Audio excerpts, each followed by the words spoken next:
तो फ्रेंड्स, जो जो लोग केक बनाना पसंद करते हैं, होम बेकर हैं या जिनको केक बनाने में इंटरेस्ट है ना, हर किसी का ये सपना होता है कि जब वो चॉकलेट गनाश बनाए तो उस पर जो मिरर ग्लेज वाला इफेक्ट आता है ना, वो एकदम सुपर शाइनी वाला आए जैसे कि बेकरी में आता है। तो आज की इस लाइव क्लास में मैं आपको बहुत कुछ सिखाने वाली हूँ। सबसे पहला तो मिरर ग्लेज बनाना, दूसरा डार्क चॉकलेट या मिल्क चॉकलेट कंपाउंड को कैसे प्रॉपरली मेल्ट किया जाता है बिना किसी माइक्रोवेव के, उसकी एक ट्रिक बताऊंगी ताकि आप हर तरीके की चॉकलेट गार्निशिंग मिनटों में बना करके अपना किसी भी तरीके का केक हो, चाहे चॉकलेट ग्लेज, चाहे ट्रफल केक या सिंपल वनीला केक, आप उसे डेकोरेट कर सकें। और यही नहीं friends, chocolate cake, truffle cake, Dutch cake ये होते क्या हैं, इनमें क्या डिफरेंस होता है वो भी बताऊंगी। साथ में डच चॉकलेट केक की फ्रॉस्टिंग बनाना सिखाऊंगी और बहुत कुछ। तो बहुत ही यूजफुल सी आज की लाइव क्लास है, एंड तक जरूर देखिएगा। चलिए लेट्स गेट स्टार्टेड। यहाँ पर मैं बनाने जा रही हूँ आज मिरर ग्लेज वाला चॉकलेट डच केक। तो उसके लिए आपके पास दो ऑप्शन है, या तो आप स्क्रैच से केक स्पॉन्ज बना लीजिए, जिसकी 2 दिन पहले ही मैंने रेसिपी शेयर की है, मैं लिंक डिस्क्रिप्शन में दे दूंगी, आप वो यूज कर सकते हैं। नहीं तो आप कोई भी अच्छी ब्रांड का चॉकलेट प्रीमिक्स भी इस्तेमाल कर सकते हैं। मैं मोहन इम्पैक्स का ये चॉकलेट प्रीमिक्स यूज कर रही हूँ और इसके रिजल्ट काफी अच्छे आ रहे हैं, और मैं लगातार आपको दिखा भी रही हूँ। 5-5 केजी के चॉकलेट प्रीमिक्स मेरे खत्म होते जा रहे हैं। तो आप चाहें तो इसे मंगा सकते हैं। इसका online purchase link description box में है। ये 2 केजी, 1 केजी और 5 केजी की पैकिंग में भी अवेलेबल है। तो यहाँ पर मैंने अपने 250 ml वाले कप से ना करीबन 1.5 कप, और ग्राम्स में देखें तो 180 ग्राम ले लिया है चॉकलेट प्रीमिक्स। अब यहाँ पर कुछ नहीं करना है, आपको सिंपली पानी डालना है और इसका बनाना है स्मूथ सा बैटर। पानी का कोई फिक्स मेजरमेंट नहीं है, आप थोड़ा थोड़ा करके डालें, और जैसे ही आप बिल्कुल बैटर की परफेक्ट कंसिस्टेंसी पर पहुंच जाए, बस पानी डालना रोक दें। यहाँ पर सामने ही आप देख रहे हैं कि मैंने कोई मेजरिंग कप नहीं लिया, अंदाजे से ही मैं पानी डाल रही हूँ और इसका बनाएंगे स्मूथ सा बैटर। तो फ्रेंड्स, प्रीमिक्स से केक स्पॉन्ज क्यों बनाएं और स्क्रैच से केक स्पॉन्ज क्यों बनाएं, ये डिपेंड करता है आपके कस्टमर के टेस्ट और उनकी रिक्वायरमेंट को लेकर। अगर आपका कस्टमर कहता है कि मुझे बेकरी जैसा केक चाहिए, तो आप मार्केट का प्रीमिक्स यूज कर सकते हैं, और कोई कहता है कि मुझे घर वाला टेस्ट चाहिए, तो आप घर की चीजों से केक बनाइए। वैसे ये बता दूं कि प्रीमिक्स से बनाया हुआ केक स्पॉन्ज जो है वो जल्दी बनता है, टेस्टी भी बनता है, और थोड़ी सी उसमें कीमत भी कम लगती है बजाय स्क्रैच के प्रीमिक्स। और इसीलिए इन दोनों के रेट्स में भी अंतर रहता है। प्रीमिक्स वाले स्पॉन्ज थोड़े से सस्ते होते हैं स्क्रैच वाले स्पॉन्ज से। तो यहाँ पर बैटर बन गया है, मैंने 1.5 टेबलस्पून इसमें ऑयल भी डाल दिया और कुछ भी नहीं डाला है। और अब यहाँ पर मैं 6 इंची का बर्तन ले रही हूँ, जिसमें सेट कर रही हूँ मैं हमेशा की तरह अपना ऑडी का इको बेक बेकिंग पेपर। और इसकी खास बात यह है कि आप इस पेपर को ना बार बार रीयूज कर सकते हैं, जैसे कि मैं अभी कर रही हूँ। मैंने ये जो पेपर है वो पहले भी यूज किया है, क्लीन करके रख लिया था, और आज फिर से मैं अपने केक टिन में इसे यूज कर रही हूँ। तो सेट कर लिया है मैंने, और सारा बैटर मैंने इसमें ट्रांसफर कर दिया है। और फ्रेंड, जिस दिन मेरे पास ये केक का ऑर्डर था ना, उस दिन मेरे पास 2 और भी केक के ऑर्डर थे, तो मैं एक साथ ही इन सबको बेक कर लेती हूँ। तो यहाँ पर बढ़िया से बर्तन में मैंने बैटर को टैप कर लिया है। अपने ओटीजी को भी मैंने 40 लीटर अगारो के प्रीहीट कर लिया है। और अब मिडिल वाली जाली वाली जो रैक होती है ना, उस पर ये गया मेरा आधा केजी का एक चॉकलेट स्पॉन्ज, ये दूसरा स्पॉन्ज, और ये तीसरा पाइनएप्पल फ्लेवर स्पॉन्ज। इन सब की रेसिपीज धीरे धीरे चैनल पर अपलोड होती रहेगी। तो यहाँ पर अब मैं रॉड को शिफ्ट कर रही हूँ नीचे की तरफ। टेम्परेचर सेम रहेगा, और टाइमर यहाँ मैंने 55 मिनट्स दिया है, क्योंकि 3 स्पॉन्ज है। चलिए, जब तक केक बन रहा है ना, हम चॉकलेट गार्निशिंग बनाते हैं। तो चॉकलेट को मेल्ट करने में भी काफी दिक्कत आती है, गर्मी में भी सर्दी में भी। तो सबसे अच्छा बेस्ट तरीका यही है, जो आप किसी भी सीजन में यूज कर सकते हैं, वो है डबल बॉयलर का। लेकिन उससे पहले आपको चॉकलेट भी अच्छी ब्रांड की लेनी है। तो मैंने यहाँ पर आयुम कंपनी की चॉकलेट ली है, 100 ग्राम डार्क चॉकलेट कंपाउंड, और उसको छोटे छोटे पीसेस में कट करके ना एक कांच के बाउल में ट्रांसफर कर लिया है। आप स्टील के बर्तन में भी ले सकते हैं, बट कांच के बाउल में रिजल्ट काफी अच्छे आते हैं। और फिर लिया है मैंने एक बर्तन में एकदम उबला हुआ बॉइल्ड पानी, और अपने कांच के बर्तन को उसके ऊपर मैंने रख दिया है। ध्यान रखिएगा आपका बर्तन पानी के कांटेक्ट में ना आए, बस उसको उसकी स्टीम मिलती रहे, भाप मिलती रहे, और स्टीम भी अच्छे से लॉक हो जाए, ताकि अच्छे से आपकी चॉकलेट मेल्ट हो जाए। बस धीरे धीरे स्पैचुला से आप इसे हिलाते रहिएगा। सिलिकॉन का स्पैचुला लेंगे तो काफी हेल्प मिलेगी, और बस 3 से 4 मिनट के अंदर आपकी चॉकलेट जो है मेल्ट हो जाएगी। सेम प्रोसेस आप व्हाइट चॉकलेट कंपाउंड में भी कर सकते हैं और मिल्क कंपाउंड में भी कर सकते हैं। माइक्रोवेव में कभी कभी चॉकलेट जल भी जाती है, कभी कभी मेल्ट भी नहीं होती, लेकिन ये तरीका 100% गारंटी वाला है। आप इसे ट्राई करके देखिएगा। और यहाँ पर मैंने सिलिकॉन का मोल्ड लिया है, जिसमें छोटे छोटे जो क्यूब्स होते हैं ना चॉकलेट के, वो वाली गार्निशिंग के डिजाइन है। और यहाँ पर मैंने मेल्टेड चॉकलेट को इसमें पोर कर दिया है, बढ़िया से टैप कर दिया है।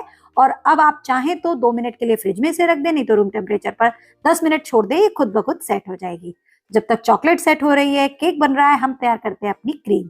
तो क्रीम को बनाने के लिए फ्रेंड्स मैं यहाँ पर अगारो का अपना स्टैंड मिक्सर यूज कर रही हूँ जो कि 1400 वॉट का है, और आधा केजी केक के लिए मैंने ली है यहाँ पर 250 ml क्रीम।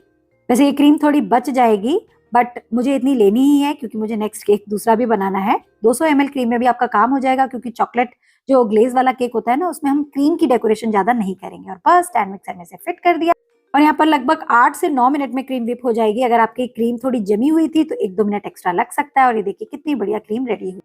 और यहाँ पर हमारे तीनों केक स्पॉन्जेस भी एक साथ रेडी हो गए हैं। आप देख सकते हैं, एक मेरा पाइनएप्पल फ्लेवर था, 2 चॉकलेट वाले थे। तो ये देखिए एक साथ भी बेकिंग हो जाती है। इसी का फायदा है हमारे अगारो के इस 40 लीटर ओटीजी में। अगर बल्क में ऑर्डर आ जाए तो आप एक साथ भी 3-4 केक बना सकते हैं। इसका भी online purchase link description box में, आप चाहें तो परचेज कर सकते हैं। तो यहाँ पर मैंने एक स्पॉन्ज को तो कर लिया है ठंडा। अब इसको डिमोल्ड कर लेंगे हल्का सा, और फिर इसकी डोम शेप को हटा करके इसकी पतली पतली 3 लेयर्स कट करेंगे। तो यहाँ पर फ्रेंड्स कई बार कंफ्यूजन होता है कि मैम चॉकलेट केक और ट्रफल केक में क्या अंतर होता है। तो देखिए, अगर आप नॉर्मल चॉकलेट केक बनाकर उसके अंदर गनाश की फिलिंग या आइसिंग करके क्रीम से डेकोरेशन करते हैं तो वो एक सिंपल चॉकलेट केक होता है। यहीं पर अगर आप चॉकलेट गनाश को अंदर भी फिल करते हैं, ऊपर गनाश को डालते हैं, तो वो प्रॉपर एक चॉकलेट केक होगा। और अगर गनाश को थिक करके उसकी फ्रॉस्टिंग से अगर केक की डेकोरेशन करते हैं, क्रीम का इस्तेमाल कहीं नहीं करते, तो वो कहलाया जाएगा चॉकलेट ट्रफल। चलिए अब बनाते हैं मिरर ग्लेज। तो उसके लिए मैंने 200 ग्राम छोटे छोटे पीसेस में कट करके ली है आयुम कंपनी की ही चॉकलेट। अब फ्रेंड्स अगर आपको मिरर ग्लेज बनाना है तो आप इसमें 1/4 कप गाढ़ा मलाईदार दूध डालें और साथ में डालें 2 टेबलस्पून पानी, तभी ये मिरर ग्लेज की कंसिस्टेंसी में आएगा। अगर आप यहाँ पर क्रीम डाल देंगे 1/4 कप तो ये थिक हो जाएगा और फिर आप मिरर ग्लेज नहीं बना पाएंगे। तो ध्यान रखिएगा मेरी इस बहुत जरूरी टिप को। अब इसको धीमी आंच पर स्पैचुला से चलाते हुए आप पकाइएगा तब तक जब तक ये चॉकलेट पूरी तरह मेल्ट नहीं हो जाती। अगर आप फ्रेंड्स वो जो लास्ट में 2 टेबलस्पून इसमें पानी डाला है ना, वो नहीं डालेंगे तो आपका ये जो गनाश है ना वो थिक जल्दी होगा और आप उसे पोर अच्छे से नहीं कर पाएंगे। और अगर हल्का सा पानी डाल देंगे ना तो इसकी कंसिस्टेंसी वही मेंटेन रहेगी और आप मिरर ग्लेज वाला जो इफेक्ट जो चाहते हैं वो आपको उसकी कंसिस्टेंसी मिल जाएगी। बट हाँ, इसके अंदर सुपर शाइन लाने के लिए आपके पास 2-3 ऑप्शन है जो मैं आपको बता देती हूँ। पहला, आप न्यूट्रल जेल, जिसे ग्लेजिंग के जेल भी कहते हैं, वो यूज कर सकते हैं। करीबन 1 टेबलस्पून आपको इस मेजरमेंट में डालना होगा और ये आसानी से बाजार में मिलता है, आप इसे घर में भी बना सकते हैं। दूसरा ऑप्शन है कि आप इसमें 1 टेबलस्पून भर करके रिफाइंड ऑयल बिना खुशबू बिना टेस्ट वाला डाल दें। वो ना हो तो आप 1 टेबलस्पून बटर भी डाल सकते हैं। तीनों ऑप्शन इजीली अवेलेबल वाले हैं, तो आप कोई भी यूज कर सकते हैं। मैंने बटर और ऑयल से कई बार दिखाया है, तो आज मैं न्यूट्रल जेल से आपको सिखाती हूँ। तो जैसे ही आप ये ग्लेजिंग जेल डालेंगे ना, गरम गनाश होने की वजह से वो मेल्ट हो जाएगा और इसमें एक अलग सी शाइन आ जाएगी। और अभी आप देख सकते हैं इसकी कंसिस्टेंसी एकदम पतली है, क्योंकि मुझे पूरे केक को इससे कवर करना है। ये अगर थिक हो गया तो मुझे कवर करने में दिक्कत आएगी, मुझे स्पैचुला चलाना पड़ेगा और मेरा मिरर जो है, ग्लेज जो है, वो खराब हो जाएगा। तो इसलिए कंसिस्टेंसी पतली रखने के लिए जो मैंने आपको बताया, 2 टेबलस्पून पानी गाढ़े मलाईदार दूध के साथ जरूर डालें, उससे मिरर ग्लेज अच्छा बने। और अब बस गर्मा गर्म इस गनाश को बढ़िया से छान लीजिएगा ताकि आपका जो मिरर ग्लेज हो वो एकदम स्मूथ एंड सिल्की बने। तो ये देखिए इसकी कंसिस्टेंसी अभी हल्की पतली है, हल्का सा ठंडा होने पर ये थोड़ा सा गाढ़ा होगा, उतना नहीं जितना हमें नहीं चाहिए। तो यहाँ पर बढ़िया से आप देख सकते हैं इसमें मिरर वाली इफेक्ट आ रही है। चलिए अब इसे हल्का सा रूम टेम्परेचर पर आने देते हैं और तब तक हम केक की आइसिंग कर लेते हैं। तो यहाँ पर मैंने टर्न टेबल पर ही केक की एक लेयर रखी है, उसको चीनी और पानी के मिक्सचर से मॉइस्ट किया है। अगर आप कम मीठा पसंद करते हैं तो सादा पानी से भी कर सकते हैं।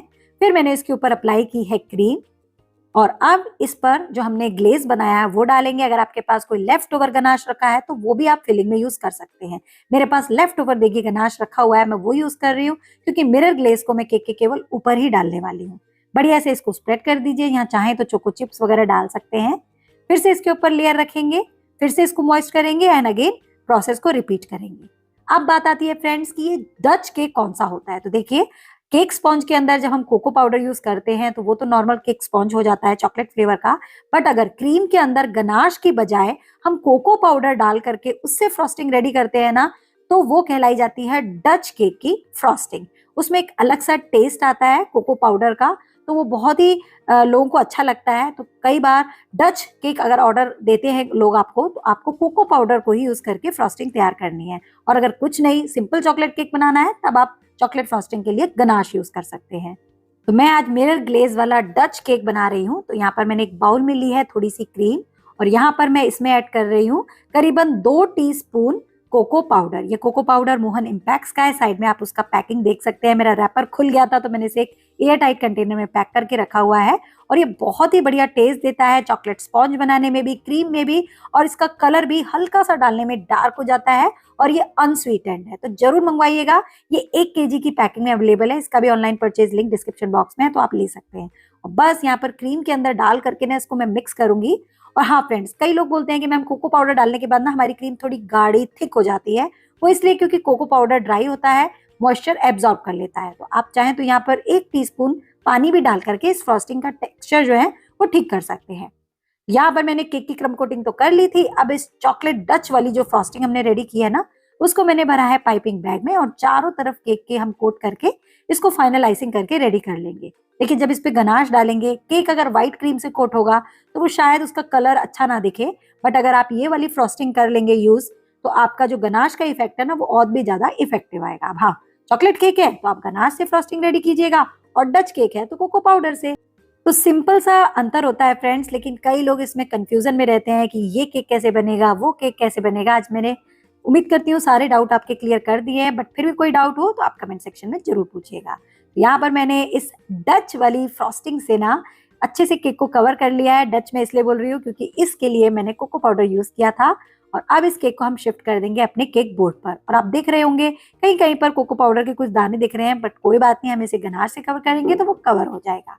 अब बारी आती है इसको मिरर ग्लेज से कवर करने की। तो उसके लिए फ्रेंड्स हमें पूरा गनाश इसके ऊपर पोर करना होगा, जिससे कि आपका नीचे का प्लेटफॉर्म गंदा हो सकता है। तो आप क्या करें, एक बड़ी सी थाली या प्लेट ले लें, उसके ऊपर कोई स्टैंड रख करके अपना केक स्टैंड रखेंगे, तो इससे आराम से आप गनाश पोर भी कर पाएंगे और एक्स्ट्रा जितना गिरेगा वो आपकी नीचे थाली में आ जाएगा और उसे आप कलेक्ट करके दोबारा रीयूज कर सकते हैं। तो यहाँ पर ये देख सकते हैं रूम टेम्परेचर पर थोड़ा सा गनाश आ गया, हालांकि हल्का गर्म ही है।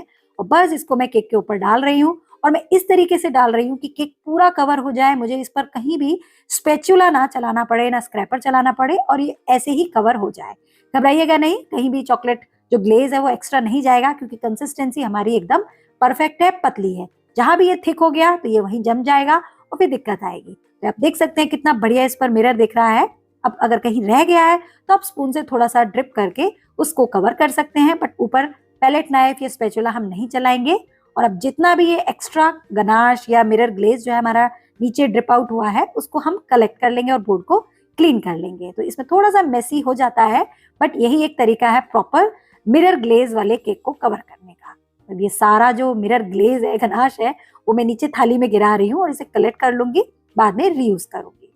अब मैं बोर्ड को अच्छे से क्लीन कर लेती हूँ और ऊपर देखिए मेरा हाथ देख सकते हैं कितना बढ़िया मिरर ग्लेज की तरह शाइन कर रहा है। तो आज के आज ही मेरे बताए हुए तरीके से आप इस मिरर ग्लेज को जरूर बनाइएगा, आपका भी रिजल्ट बिल्कुल 100% ऐसा ही आएगा। और आप बस इसकी डेकोरेशन करनी है। मिरर ग्लेज वाले केक ज्यादा डेकोरेटेड क्रीम से नहीं होते, वो चॉकलेट गार्निशिंग से ही थोड़े से इसी तरीके से डेकोरेट किए जाते हैं। तो हमने जो गार्निशिंग बनाई है, बस उसको आप किसी भी तरीके से जैसा आप चाहें इस पर डेकोरेशन कर सकते हैं। मैंने 5 छोटी छोटी क्यूब्स की फॉर्म में गार्निशिंग बनाई थी, तो एक साइड में लगा दिया है। अब इसके ऊपर थोड़ा सा गोल्डन टच देने के लिए मेरे पास गोल्डन बॉल्स हैं डिफरेंट साइजेस की, तो मैं वो लगा देती हूँ। कुछ मेरे पास गोल्डन फॉक्स बॉल्स भी हैं, तो वो लगा देंगे। या टोटली चॉइस आपकी, आप इसे जितना एलिगेंट, जितना सोफिस्टिकेटेड टाइप जैसा बेकरीज में होता है ना, वैसी लुक का बनाएंगे तो आपका केक उतना ही ज्यादा सुंदर और इफेक्टिव लगेगा। छोटे छोटे बॉल्स में एक ही साइड में डाल देती हूँ। इस तरीके से आप आराम से मिरर ग्लेज वाला केक बना सकते हैं, चॉकलेट केक बना सकते हैं। और अभी मैंने 2 दिन पहले ही रणबीर कपूर वाला वो फायर वाला केक शेयर किया था, जिसमें मैंने स्क्रैच से स्पॉन्ज बना करके आपको ट्रफल भी बनाना सिखाया था। अब वो भी बना सकते हैं, बट इनके अंतर होते हैं रेट्स में, जो कि मैं समय समय पर अपने वीडियोस में आपको एंड में बताती रहती हूँ, तो आप उससे हेल्प ले सकते हैं। और बस यहाँ पर थोड़ी सी मेरे पास डच वाली क्रीम है, मैं डच इसलिए बोल रही हूँ, बार बार बोल रही हूँ, क्योंकि मैंने उसे कोको पाउडर से बनाया है। और उससे आप बॉर्डर बनाइएगा, बॉर्डर जरूरी बनाइएगा, क्योंकि क्या होता है जो हम मिरर ग्लेज डालते हैं ना, उससे बोर्ड के नीचे कॉर्नर्स ना थोड़े से मेसी दिखते हैं, तो इससे वो हाइड हो जाएंगे और आपका केक भी ब्यूटीफुल लगेगा, उसको एक बेस मिलेगा। तो यहाँ स्टार नोजल से मैंने थोड़ा थोड़ा करके डिजाइन बना दिया है, आप अपनी चॉइस का कोई भी बना सकते हैं। और लीजिए, तैयार है मिरर ग्लेज वाला एकदम बढ़िया बना हुआ डच केक, जिसे बनाया तो हमने प्रीमिक्स से, आप स्क्रैच से भी बना सकते हैं, टोटली आपकी चॉइस है और रिजल्ट आपके आ गई है। तो I hope chocolate cake, Dutch cake, truffle cake से रिलेटेड सारे डाउट्स आज आपके दूर हो गए होंगे इस क्लास में। और आप इसे जरूर ट्राई करेंगे इसी उम्मीद के साथ। वीडियो को लाइक शेयर तो करना बनता है। चैनल पर नए हैं तो चैनल को सब्सक्राइब कर दीजिएगा। और अभी मैं इसका वेट भी आपको करके दिखाऊंगी, इसकी पैकिंग प्राइसिंग भी बताऊंगी, तो वीडियो को स्किप मत कीजिएगा। बट केक की पूरी लुक दिखाना भी जरूरी है। और यहाँ पर देख सकते हैं ये केक ना फ्रेंड्स, क्योंकि हमने इसमें गार्निशिंग लगाई है और कुछ फॉक्स बॉल्स लगाई हैं, तो ये थोड़ा सा 700 ग्राम के करीब जाएगा। अगर आप चाहते हैं कि मुझे 500 ग्राम में ही देना है तो आप प्रीमिक्स की क्वांटिटी को थोड़ा सा रिड्यूस यानी कि कम कर लीजिएगा, करीबन 150 ग्राम। बट मुझे ऐसा ही बनाना था तो मैंने फुल मेजरमेंट से बनाया है। चलिए अब इसको कर लेते हैं पैक करने के लिए जिस साइज का केक बोर्ड उसी साइज का केक बॉक्स। मैं यहाँ पर 8 इंची का बोर्ड और बॉक्स यूज कर रही हूँ, क्योंकि केक हमने 6 इंची के बर्तन में बनाया था। और इसकी अप्रोक्स प्राइस मेरे हिसाब से, मेरी जगह पर जो चल रही है उसके हिसाब से मैंने इसकी प्राइसिंग की है। आप अपनी जगह के हिसाब से इसको एडजस्ट कर सकते हैं, ये कोई फिक्स प्राइस नहीं। उससे आपको एक हल्का सा आइडिया मिल जाएगा। तो आई होप आज की इस लाइव क्लास से आपने बहुत कुछ सीखा होगा। तो लाइक शेयर जरूर से जरूर कीजिएगा। चैनल बनाए हैं तो चैनल को सब्सक्राइब कर दीजिएगा। और हाँ फ्रेंड्स, 8 जनवरी से मेरी बेसिक डिजाइनर की क्लासेस जो है वो स्टार्ट हो गई हैं। आप चाहें तो उसमें अभी भी एनरोल कर सकते हैं। तो आज के लिए तो बस इतना ही। मिलेंगे नेक्स्ट वीडियो में फिर से कुछ नया सीखने के लिए। Till then bye bye, take care, keep trying and keep baking.